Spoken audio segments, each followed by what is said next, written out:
하나님 말씀 호세아서 12장입니다. 12장 1절에서 끝절까지 말씀 교독합니다. 1절 말씀 제가 먼저 받들어 봉독드립니다.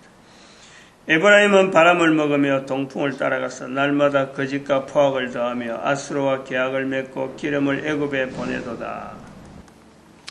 호세아서 12장 5절 말씀. 저는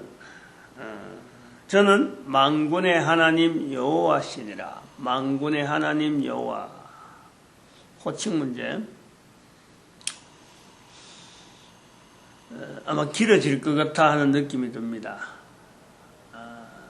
우리가 교회에서만 익혀진 교회 생활 하다 보면은 조금 이렇게 달라지는 어떤 개념이 하나 생기는 거예요. 성경에서 이 하나님이라 부르는 또 신이라 부르는 이 신의 이름, 우리가 신명이라고 하는데 신명. 이걸 어떻게 구별하려고 하는 차별이죠. 구별보다도 신이라고 하는 개념은 누구든지 가지고 있는, 지금은 그 자체가 없는데 뭐 신이 있나 할 정도로 지금은 이해하지만은 시대가 훨씬 이전에 우리도 불과 한 3, 40년, 우리나라도 50년 전만 해도 신이 없다 소리는 하지 않습니다. 50년 안에는 그래요. 지금 불과 그래요. 신이 없다는 말은 함부로 못하는 거예요. 근데 이제 서양에서는 신이 없다는 말이 문서로 들어오니까 그런 데서 공부를 한 사람이 그런 표현해도 되는구나 해가지고 나오는 말이 신이 없다. 이것이 이제 일반화 지금 살살 지금 스며들고 있죠. 그러면은 그 신의 개념 자체가 누구든지 보편적으로 가지고 있을 때, 신이라는 것은 뭐 어떤 것을 갖다 붙여도 그건 신이다 라고 하는 것을 받아들일 때, 일본이 특별히 발달하잖아요. 기시 문화되다 보니까. 또 중국은 한편으로는 신이라는 말을 쉽게 붙이는 것 같은데, 중국은요 철저히 신은 하늘밖에 없어요. 하늘을 두고 있을 때 신이라고. 그 개념 아니면은 일반적으로 신이라고 하는 이건요 잘 안 붙여요. 나머지는 요괴, 귀신, 어떤 다른 대항되는 하늘이라고 하는 그 신의 개념을 제외하면은 나머지는 그냥 신 아닌 소위 말하면 귀신이라고 하는 그 개념이 반대 개념으로 딱 들어있는 거예요. 근데 대부분이 중국의 사상, 중국에서 쭉 내려오는 글들, 사상은요, 신 자체를 부인합니다. 공자도 그 대표적인 사람이에요. 우리가 공자 따라서 지금 제사 전도 하지만, 공자는 철저하게 신 자체를 거부하는 사람이에요. 신이 있다면은 자기가 주장하는 우리 인간들이 가지고 있는 어로울 어자 할 때 인어 할 때 인어 할 때 그거를 아마 그것이 신이 아니겠느냐 하고 공자는 그렇게 대답하죠. 우리나라에 있는 지금 그런 게 이제 옛날부터 오래전에 기록되었던 이 성경 속에 하나님이라고 하는 이 부르는 호칭에 창세기 3장 14절에 있는 나는 여호와니라 라고 하는 이 하나님의 이름을 밝힐 때에 그 당시에 하나님을 차별하는 이 내용이 있는 거예요. 모든 사람이 그냥 아무렇게나 부르는 그런 하나님이 아니라는, 모든 사람이 그냥 자기 마음에 두고 있는 그런 신, 그런 개념에 그래서 이름만 부르는 그런 하나님이 아니라 차별되어지기 바라는 그 하나님. 그래서 이스라엘 백성들이 주변에 있는 나라 사람들하고 자기들은 특별히 하나님에 대한 이 차별을, 다른 사람들은 하나님 못 부르지만 우리는 하나님을 부르는 민족이다 하는 것 자부심을 가지고 우리의 하나님 한 거예요. 그랬던 거지. 자기들에게 특별히 역사를 베풀고 차별되게 이 어떤 분명한 교류가 되고 이 어떤 인격적인 어떤 관계성을 자꾸 맺을 수 있는 이런 대상이 되니까 하나님은 일반 사람들이 가지고 있는 그거하고 다르다는 것을 이스라엘 백성들이 계속 그거 갖고 실험해요. 그런데 이제 여기 호세아서에 와보니까 이제는 그 하나님께서 모든 사람에게 열려있는 하나님이라는 것이 나온다는 거 아니에요. 이런 그 차이게 이 하나님에 대한 구별을 여호와라고 하는 이름을 가지고 구별하시는 그 하나님에 대한 믿음을 쭉 가지고 있던 이스라엘 백성들이 자기들만의 하나님인 줄 알았는데 여기에 모든 나라의 모든 백성의 모든 인간들의 하나님이라는 것을 깨닫게 되어지는 이 과정, 그게 지금 호세아서의 특징이죠. 그래서 이것이 선지서라는 거예요. 이것이 바로 계시적이라는 거예요. 하나님이 이름 하나를 나타내더라도 이만큼 어떤 특별한 어떤 과정을 통해서 우리가 하나의 흘러오는 흐름을 찾아낼 수 있는 것이 이게 바로 신분야의 영역이에요. 그런데 누구든지 가능하다니까 이게. 아니 목사가 설교한다고 해서 목사가 신학교 나와서 된다. 아니에요. 그럼 이런 걸 조금째로 힌트만 딱 누구나 가능할 수 있는 그 개념에서 힌트만 주나면은 얼마든지 자기 환경에서 그럴 수도 있겠다 하는 걸 가지고 방향을 조금 돌리고 보면요, 얼마든지 성경적인 이 상황이 바로 내 상황으로 얼마든지 돼요. 또 다른 말로 하면 자기 개인에게도 자기 속에 있는 이 신분야를 통해서 보면 지금까지 하나님이라고 하는 개념 자체가 어렴풋이 되어 있는데 신분야를 계속해서 발전시키려고 지정, 의신, 인격적 면역 시스템을 가지고 이렇게 분리해보면요, 정말 내가 만들어진 것에 대해서 연구해보면 이걸 개념을 갖고 있으면 존재되어지는 내 자신, 이것을 가지고 있을 적에 여기는 어떤 특별한 인간 외에 분명한 어떤 존재, 나를 만드신 분, 그 구분에 대한 그 자리를 하나님이라 하고 이렇게 부를 수가 있다니까. 그럼 이게 누구나 가능할 거 아니야, 누구나 가능하다 하는 견지에서 우리가 한글에 주어지는 하나님이라 하는 이 호칭이 얼마나 귀한지 모른다니까. 하나님이라고 하는 한글에 만군의 하나님 여호와라고 하는 이 표현되어지는 이 성경의 표현, 만군의 하나님 여호와라는 이 표현에 이 내용이 얼마나 중요한지 모른다면 하나님이라는 요 신명에 대한 내용을 갖고 오늘 12장 5절의 이 본문을 갖고 나가는 내용만 하더라도 아마 상당히 많을 것 같아서 제가 오늘 아침에 사실은 이 하나님과 하고 말락했는데 이 신명에 대한 이야기를 여기서 정리를 좀 해야 되겠다. 다른 여러 가지 흘러가는 내용들을 여기서 내 주변에서 내가 말할 수 있는 내용만 가지고라도 이 신명에 대한 내용을 일단은 좀 일반화시켜야 되겠다 하는 걸 지금 제가 생각해서 이 부분을 이야기하는 거예요. 계속해서 나올 거예요. 우선 오늘은 이 우리나라에 있는 이 하나님이라 하는 이 개념, 이 개념이 왜 중요하냐?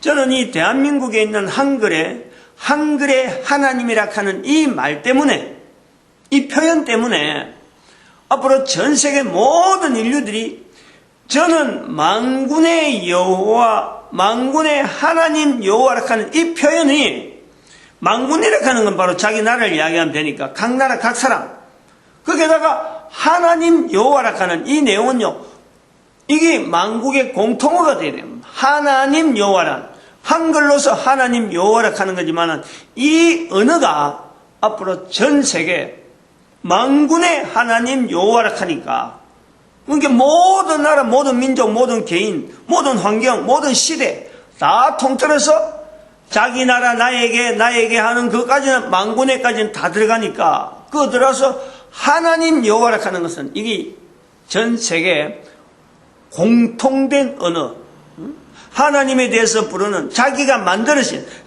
만드신 하나님에 대해서 모든 인간들이 말할 때에 이스라엘 사람들은 그러다가 엘로힘, 또 또 그래도 뭐 엘사다이, 많이 있어. 엘로 붙었다는 거. 이런 내용이 다 있지만은 앞으로 이스라엘 자체도 이스라엘이라고 하는 나라, 성경을 기록했다 하는 그 나라 사람들까지라도 이 부분에 와서는 하나님이라고 호칭을 할 때는 거기다가 반드시 망군은 자기들 빼뿌리고 하나님이란 말 가지고 모든 사람 다 통일을 내는 거예요. 일본 사람, 중국 사람, 미국 사람, 영국 사람, 프랑스 사람, 스페인 사람, 소위 말하면 교황까지. 교황도 이제 없어지겠지만은, 교황은 이제 없어져야 되는 존재고, 천주교 안에까지. 요거는 누구든지, 망군에 가는 데에 자기들 다 포함시키고, 하나님 여호와란 이 명칭 가지고, 모든 사람 다 통일시켜야 된다. 그것이요, 적어도 2508년 되면은 된다는 거예요. 제가 그래 보는 거예요. 그게 계시라는 거예요. 신분야니까 된다는 거예요. 이것이요, 가능하다. 누구든지 가능하다니까. 그렇게 말할 수 있다니까. 2508년, 그러니까 지금부터 앞으로 2450년 될 때까지만 해도 그런 사람들은 이거 쓰려고 하면 벌써 자기 다음 때에 쓰는 말이 되겠지만은, 2508년, 2400, 한 20년 이후로 태어난 사람들은 자기 때에서 자기가 눈으로 볼 거라고. 분명히. 이게 되어지는 걸 본다니까. 그래서 붙잡아라 이거지. 지금 여기서 이야기해 난 거는 분명히 이래 되니까 3008년에 예수님 오시는 것에서 분명하게 하나의 중간 징검다리로서 붙잡아라.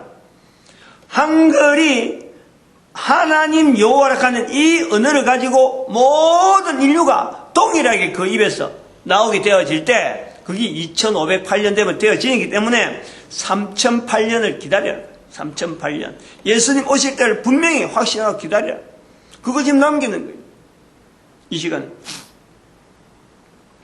한글의 하나님. 한글로서 하나님이라 하는 이 호칭이 있는 것에 있어서 엄청나게 제가 힘을 얻는 거예요. 성경에서 그렇게 힘들게 신명에 대한 구별, 이스라엘 백성들이 구별할 때에 여호와란 이름을 두고 이 쓰기 위해서 이거를 참 부르기는 불러야 되는데 여기서 겁을 내가지고 쓰기를 두려워하는 거예요. 얼마나 그 중한 이름인데 이걸 함부로 쓸 수 있느냐. 그래서 겁을 내는 거예요. 그 겁을 내는 게 어느 정도 겁을 내느냐. 쓰던 사람들은 또 붓을 바꾸고 옷을 갈아입고 목욕을 하고 그래갖고 하나님이라는 여호와란 이름, 창세기 3장 14절에 있는 여호와란 이름을 이렇게 걸었는데 그것이 너무 거의 넉자예요. 히브리어로는 우리로 발음할 때는 정확하게 발음하면 그게 야훼라 나온다 그래갖고 하는데 그러나 이 개념도 한글로 할 때 야훼하는 것도 아주 계략이 있다 생각하면 좀 우리가 고려해야 될 부분이 있어요. 쉽게 야훼 하나님, 야훼 하는데 그냥 여호와라 하는 그 이름 자체, 어차피 야훼도 그렇고 여호와도 그렇고 하나님에 대한 그 이름 자체가 이스라엘 백성들처럼 그렇게 우리가 존귀하게 부르지는 못해요. 그런데 이스라엘 백성들이 이 여호와란 이름을 존귀하게 부르려고 차별하게 하려고 하는 것이 너무 지나치가지고 글을 못 쓰는 거예요. 글을. 그래갖고 남기는 글이 바로 아도나이. 히브리어로 아도나이. 아돈 가능은 우리나라 가지고 있는 이 하나님이라고 하는 개념에 들어있는 이 글자에 들어있는 존칭어의 존칭어. 원래는 무슨 선생, 아돈이란 뜻이 그렇다 그래요. 히브리어로 아돈 가면 선생이란 뜻이 되고 좀 높이는 존칭적인 사람을 부를 때에 어떤 그 뒤에다가 직함을 붙여서 무슨 목사님, 목사, 무슨 이렇게 선생 이렇게 그 어떤 존칭을 하기 위해서 하는 우리나라가 가지고 있는 존칭어에 대한 개념이와 성경하고 연결하면 어마어마한 능력이 있는 거예요. 우리 민족이 쓰는 이 존칭어. 이 대단한 거예요, 이거. 그래서 그렇게 아돈이라고 쓰던 것이 하나님에 대한 이 표현에서 그래서 아도나이를 쓰는 거예요. 여호와란 이름, 그 글로 쓰는 것이 너무 힘이 들어서. 그것이 언제부터 하냐? 바벨론 포로에는 아주 너무너무 이스라엘 백성들이 자기들의 역사, 인류 역사에서, 자기들 나라의 역사에서 하나님이 간섭한 그 내용을 볼 때 너무 구체적이고 너무나 분명하고 너무나 확실하게 자기들 인도하는 그 하나님 앞에서 이름을 여호와라는 이름 자체가 창세기 3장 13절에 14절에 밝힌 그 내용이 너무 무거워서 그때부터 아도나이라는 말에 보다 적극적으로 쓰는 거예요. 그것이 이제 신약 성경을 넘어오면서 신약 성경 되기 전에 구약에 있는 이 구약의 언어를 헬라어로 바꾸는 일이 생겨요. 헬라어로. BC 250년경에 알렉산드리아에서 이 일을 시작한다는 거지. 그게 헬라어로 바뀌면서 바뀌는 작업을 구약 성경을 헬라어로 바뀌어놨고 그 다음 신약에 들어오는데 신약에서 이 아도나이라고 하는 이 표현이 나중에 결국은 그게 아까도 막 호칭 문제가 돼요. 호칭 문제. 호칭 문제에 들어가다 보니까 이것을 아도나이라고 하는 이 부분을 신약에 들어가고 신이라고 일반 신하고 구분해갖고 기존에 쓰고 있는 키리오스라 하는 말로 바뀌는 거예요. 키리오스. 헬라어로 키리오스라 말로 번역하면서 바뀐단 말이에요. 아도나이란 말이 키리오스란 말로 바뀐다는 거예요. 신약에. 그러면 키리오스란 말은 영어로 번역하면은 이게 Lord, 주란 말로 바뀌어요. 우리는 말로 주라 하지만은 표현할 땐 영어로 쓸 때는 이 대문자로 쓰는 거예요. Lord, 주로 바뀌는 거예요. 그래서 그거다 존칭을 넣기 위해서 Lord가 대문자로 쓰는데 이건 소문자로 쓰면은 그냥 주예요. 주인. 로드다 말이에요. 로드. 우리나라는 이걸 그냥 단순하게 주라 하나 우리가 부를 때에는 주님이라 부르는 거예요. 주님. 여기 아주 중요한, 이건 이제 영어 쪽으로 넘어가면은 이제 교황이 연결되고 교황이 반대하는 사건이 나오고 우리나라도 지금 이 교황하고 연결되어지는 이 하나님 호칭에 대한 이 투쟁이 있어요. 투쟁이. 그걸 이야기하려는 거예요. 우리나라에서 쓰고 있는 하나님 또 다른 말이 하느님으로 이제 대응되어지는 다른 말이 우리는 보통 뭐 하나님이나 같이라고 하지만 이게 어마어마하게 틀린 거예요. 그리고 이거는 종교라고 하는 이 구분을 가지고 목사니까 그런 말 하지만은 천만에 국어사전에 나온다니까. 국어사전에. 이성씨가 기록한 그 국어 대백과 사전에 보면요. 하나님과 하느님이 같은 표준으로 나와 있어요. 표준으로. 하나님은 같은 표준으로 그 표현하기를 그려놓은 거예요. 표현하기를 하나님은 기독교에 있는 유일신에 대한 표현 이렇게 되어 있는 거예요. 하느님은 그냥 일반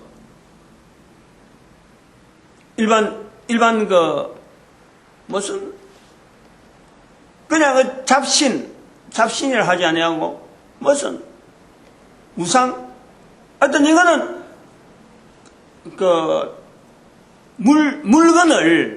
물건을 지칭하면서 거기다가 신개념을 하는 일종의 뭐라고 우리나라 사람들은 잘 이런 표현을 잘 안 쓰니까 내가 그런데 하여튼 이 특별한 신 유일신과 비교되는 이런 게 아니고 그거에 반대되는 이런 개념을 두고 있는 게 아니고 완전히 이거는